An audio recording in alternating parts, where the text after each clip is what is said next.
Welcome to my channel, dear friends. Al principio pensamos que era era técnico, pero cuanto más observamos, más claro se volvía.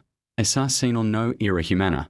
Cambiaba de frecuencia, emissió patrones extraños y parecía sincronizadas con luces que aparecieron en el cielo segundos después. Nuestro miedo creció cuando entendemos que no estábamos solos. Lo que vimos desafía toda explicación científica conocida. No era un avión, no era un dron, y definitivamente no era un fenómeno natural. Algo, o alguien, estaba intentando comunicarse, muchos dirán que es imposible, que todo tiene una explicación lógica. Pero nosotros estuvimos ahí. Lo vimos con nuestros propios ojos. Y después de esa noche, nada volvió a ser igual. Eran exactamente las 3 de la madrugada cuando todo comenzó. Una hora que desde hace décadas ha estado rodeada de misterio, tema y teorías inquietantes. No era una noche cualquiera. El ambiente se sentía diferente, pesado, como si el mismo advertira que algo fuera de lo normal estaba a punto de suceder. A esa hora, cuando la mayoría de las personas duermen profundamente, el mundo parece detenerse. Las calles están en silencio. Los sonidos humanos desaparecen y la oscuridad domina por completo. Es precisamente en ese momento cuando muchos fenómenos inexplicables suelen manifestarse. Las 3 a.m. han sido llamadas por algunos investigadores como la hora muerta o la hora del velo. En el que siguen creencias antiguas y modernas. La barrera entre lo conocido y lo desconocido se vuelve más delgada. A lo largo de la historia, innumerables reports de actividad paranormal, avistamientos extraños y experiencias inexplicables coinciden exactamente con este horario. No es casualidad que tantas personas alrededor del mundo despierten repentinamente a esa hora. Con una sensación de miedo, observación o inquietud sin razón aparente. En nuestro caso, la señal apareció sin previo aviso. No hubo advertencia, no hubo preparación. Simplemente surgió, rompiendo el silencio absoluto de la noche. Al principio parecía un ruido débil, casi imperceptible, como un susurro electrónico perdido en la oscuridad. Sin embargo, conforme pasaban los segundos, la señal se volvió más clara, más intensa, como si algo estuviera ajustándose deliberadamente para ser escuchado. No era una transmisión común, no seguía patrones normales y no coincidía con ningún registro conocido. Lo más perturbador fue la precisión del momento. No ocurrió a las 2:58 ni a las 3:05. Ocurrió exactamente a las 3 a.m. Esa exactitud hizo que el miedo se apoderara de nosotros. Porque descartaba cualquier posibilidad de casualidad. Parecía intencional, calculado, como si quien o lo que estuviera detrás de esa señal hubiera elegido ese instante específico por una razón que aún no comprendemos de esa hora. El cuerpo humano se encuentra en su punto más vulnerable. La mente está entre el sueño profundo y la vigilia, lo que intensifica las emociones y la percepción. Muchos expertos creen que este estado facilita experiencias fuera de lo común, haciendo que las personas sean más sensibles a estímulos que normalmente pasarían desapercibidos. Esto podría explicar por qué tantos encuentros extraños ocurren en ese mismo horario. Pero no explica la naturaleza de la señal que recibimos, mientras observamos los equipos. Notemos que la frecuencia fluctuaba de una manera antinatural. No seguía una secuencia lógica en un patrón tecnológico conocido. Era como si la señal estuviera viva, adaptándose, reaccionando al entorno. A cada segundo que paraba, la tensión aumentaba. Nadie hablaba. Nadie se movía. El miedo y la fascinación se mezclaban en una sensación difícil de describir. Las 3 a.m. no solo tienen una carga simbólica, sino también psicológica. Es la hora en la que el silencio es más profundo y cualquier anomalía se siente amplificada.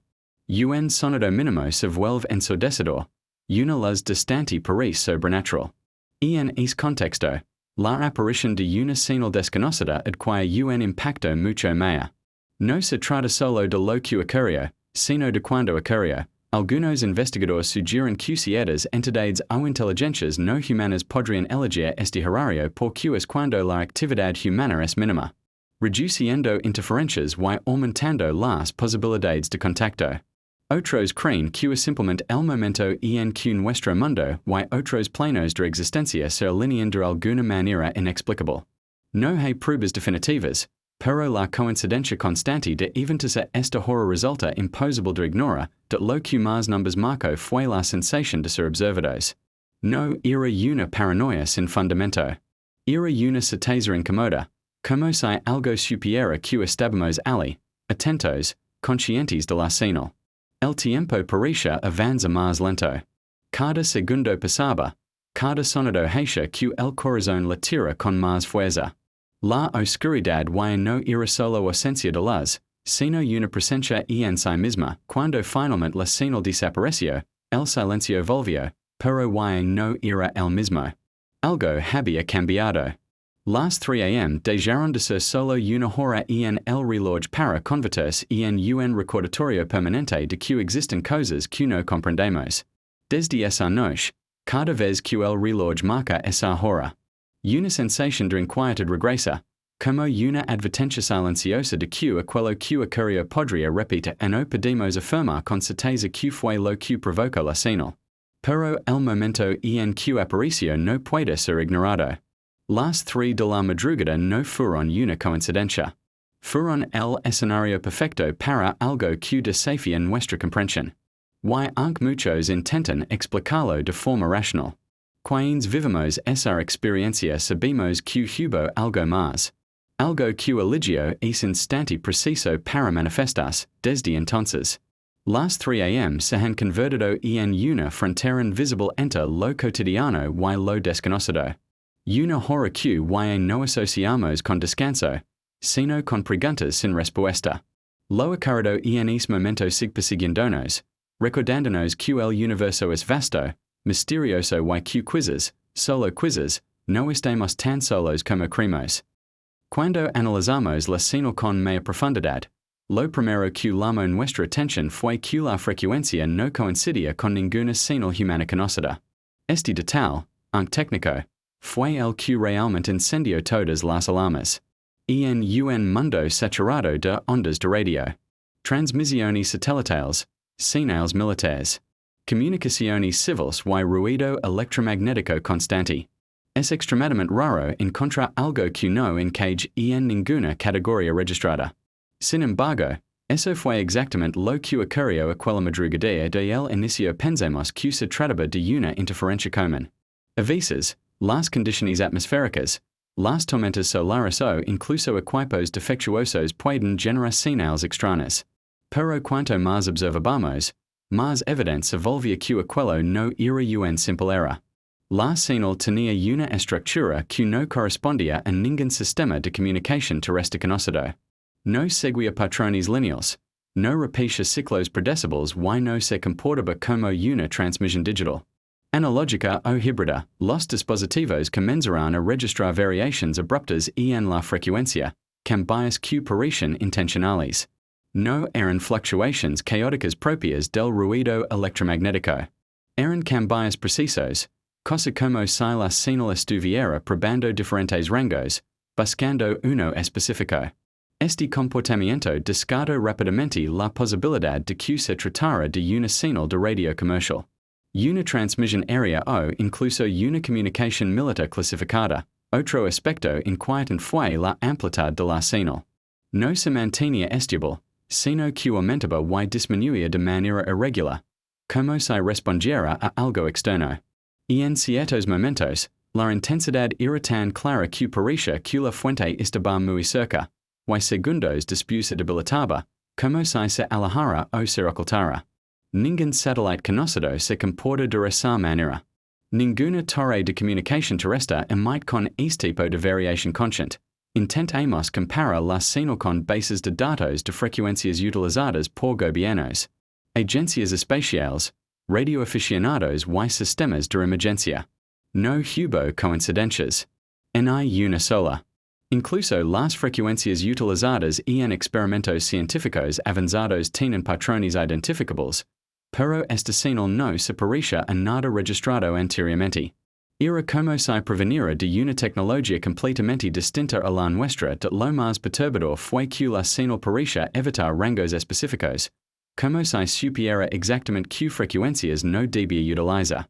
Este comportamiento sugiere un nivel de control y conocimiento que va más allá de una simple emisión aleatoria.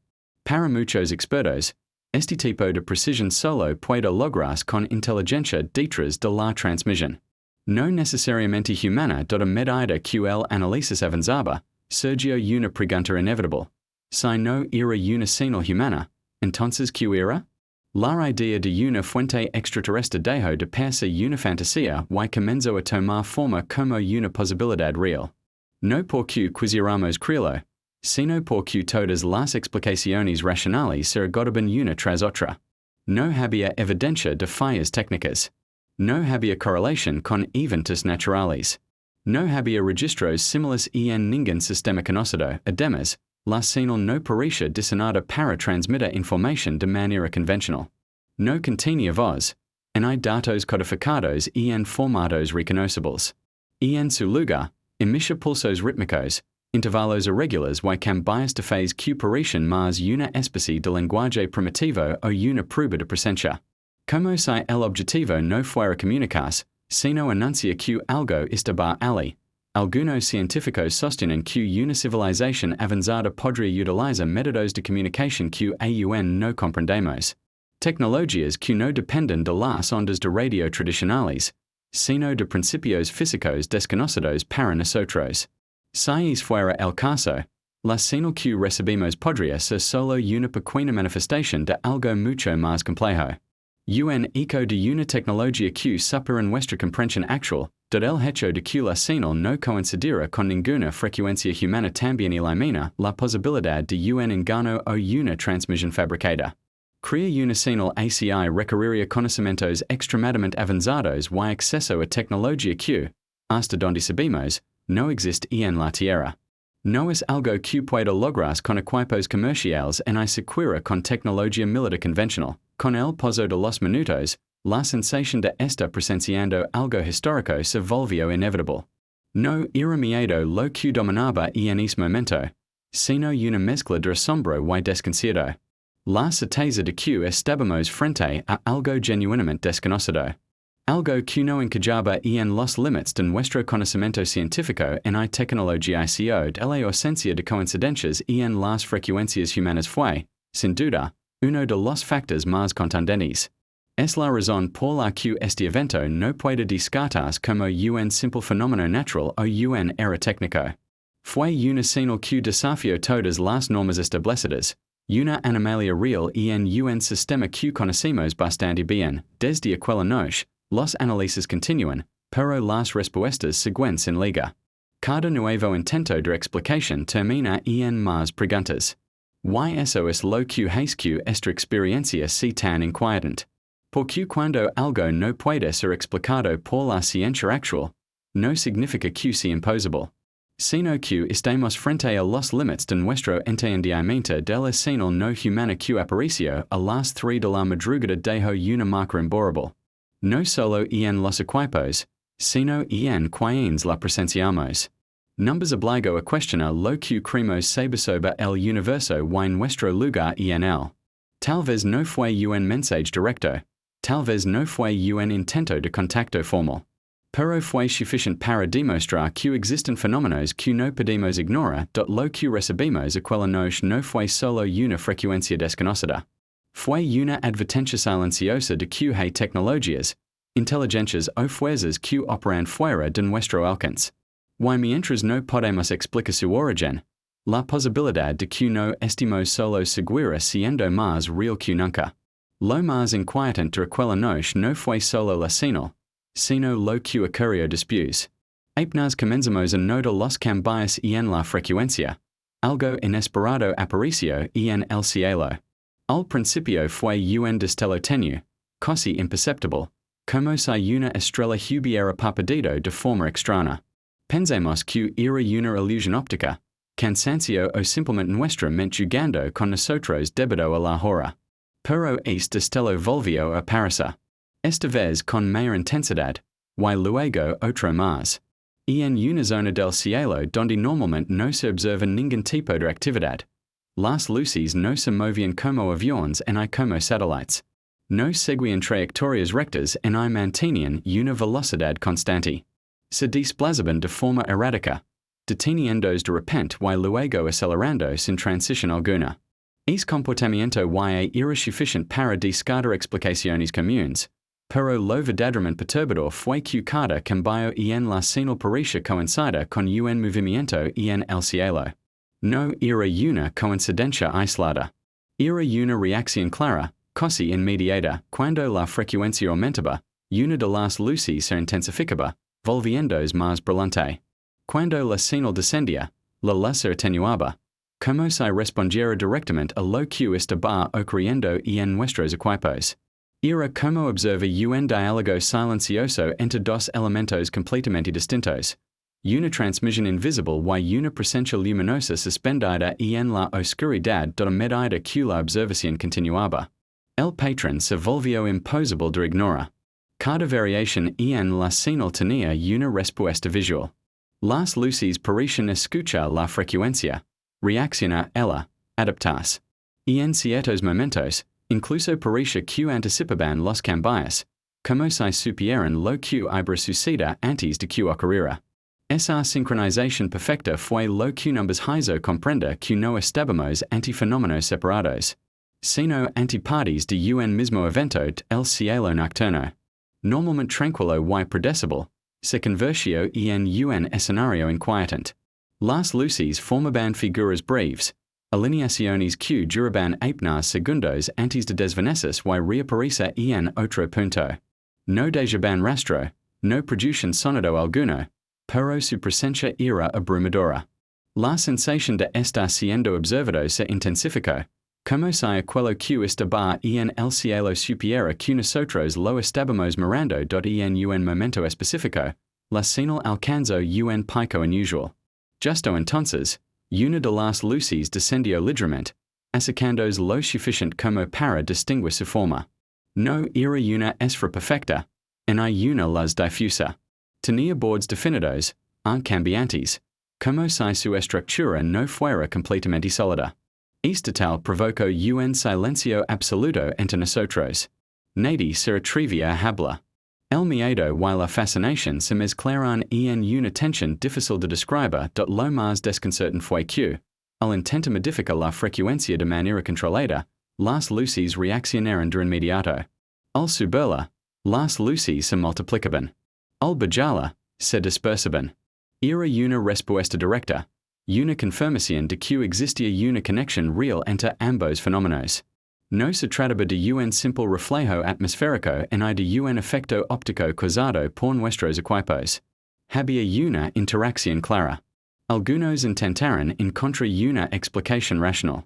Tal vez drones avanzados, pruebas militares secretas o algún tipo de fenómeno electromagnético desconocido. Pero ninguna de esas teorías explicaba la precisión de las reacciones, ni la forma en que las luces parecían comunicarse con la señal. No actuaban de manera aleatoria. Respondían con intención.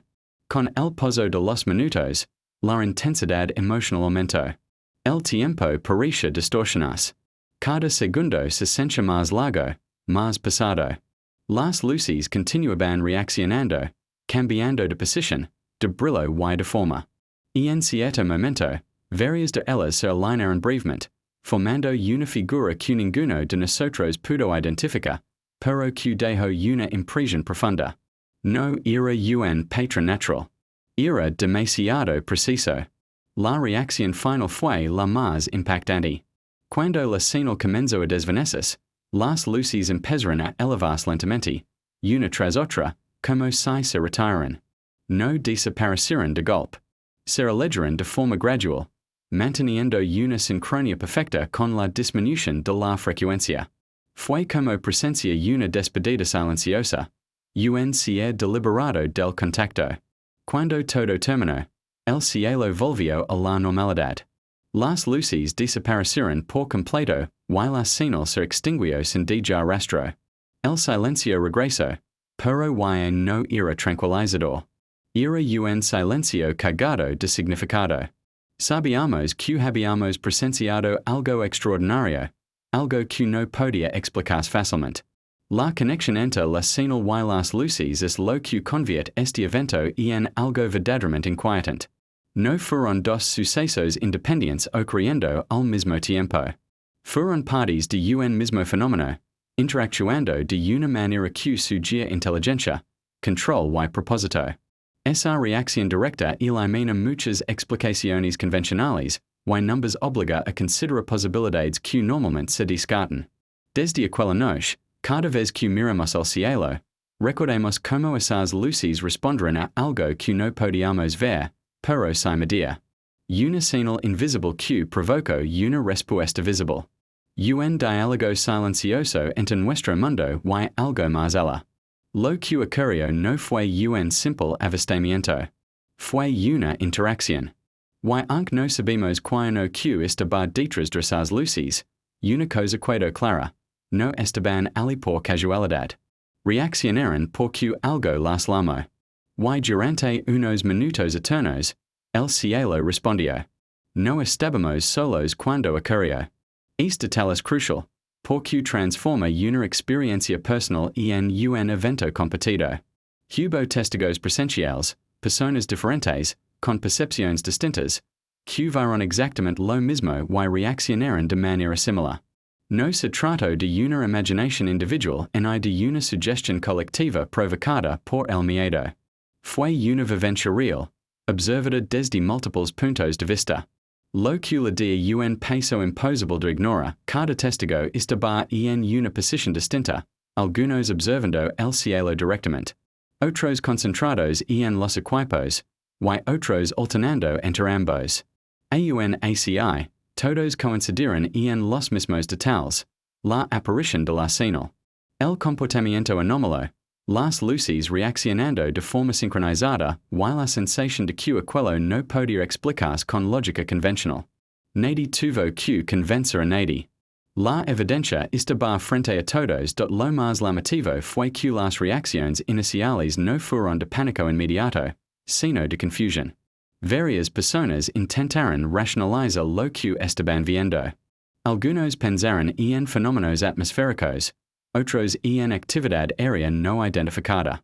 Sin embargo, conforme pasaban los minutos y los eventos continuaban desarrollándose de forma coherente y estructurada.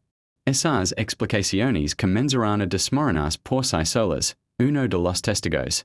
Con experiencia previa en observación nocturna y tráfico aéreo. Fue el primero en descartar la posibilidad de aviones o satélites. Señaló que los movimientos no coincidían con ningún patrón conocido y que la velocidad, los cambios de dirección y la ausencia total de sonido hacían imposible esa explicación. Otro testigo, familiarizado con equipos electrónicos, confirmó que la señal no correspondía a ningún tipo de interferencia técnica común. Lo importante es que estas conclusiones no se compartieron de inmediato. Cada persona legó a ellas de forma independiente. Solo después, al intercambiar impresiones, se hizo evidente que todos habían llegado a las mismas deducciones por caminos distintos. Esa coincidencia fortaleció la certeza de que lo observado no podía reducirse a una ilusión o un error de percepción. El miedo comenzó a aparecer cuando todos entendieron que no había una explicación sencilla. No era un miedo irracional, sino uno profundo, silencioso, que es cuando la mente se enfrenta a algo que no puede clasificar.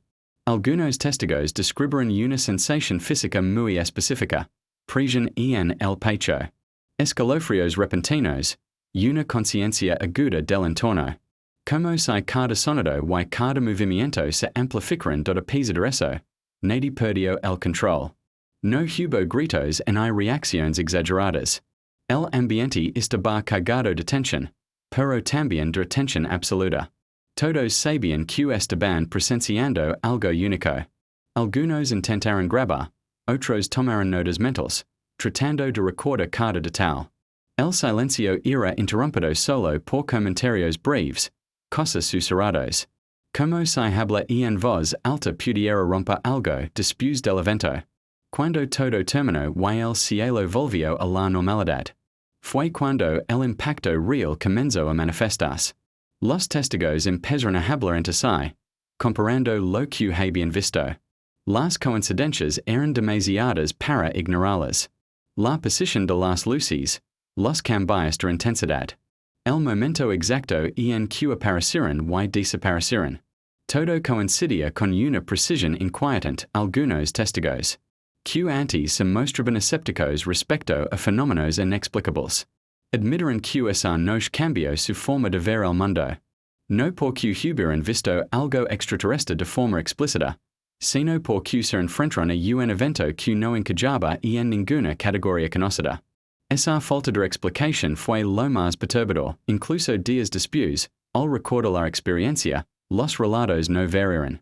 No hubo contradicciones importantes en hay detalles que se distorsionaron con el tiempo. Esto es significativo, porque cuando una experiencia no es real, los recuerdos tienden a cambiar, a adaptarse a las de vacíos. Y en este caso, la memoria de los testigos se mantuvo firme, clara y consistente. Algunos intentaron buscar explicaciones externas, consultar con otras personas, investigar fenómenos similares. Pero cuanto más buscaban, más se daban cuenta de que lo vivido no tenía un paralelo exacto. Había similitudes con otros reports, sí, pero también diferencias claras que lo hacían único. Eso reforzó la idea de que no fue un evento genérico, sino algo específico, dirigido, cosa personalizado de la confirmación por parte de múltiples testigos es lo que elimina por completo la explicación racional simple. No se puede atribuir a una alucinación colectiva, porque las condiciones no eran propicias para ello. No había consumo de sustancias, no había sugestión previa, no había expectativas claras de que algo ocurriera. Todo fue inesperado, espontáneo y observado con plena conciencia. Cada testigo cargó con la experiencia de manera distinta. Algunos sintieron miedo durante semanas, otros una curiosidad obsesiva, otros una calma extraña, como si hubieran sido testigos de algo inevitable. Pero todos coincidieron en una cosa: lo que vieron fue real. No importaba si podían explicarlo o no. La certeza no venía del entendimiento, sino de la vivencia directa. Esa noche dejó una huella profunda. No solo por lo que ocurrió, sino por cómo ocurrió y por quienes lo presenciaron. Cuando varias personas, con perfiles distintos, observan el mismo fenómeno y llegan a conclusiones similares, el evento deja de ser una simple historia y se convierte en un testimonio de lo que pozo no puede probarse fácilmente, pero tampoco puede negarse. Los testigos estuvieron allí. Vieron, sintieron y comprendieron que algo fuera de lo común se manifestó ante ellos. Y aunque el mundo siguiera adelante como si nada hubiera ocurrido, para quienes fueron testigos, esa noche marcó un antes y un después.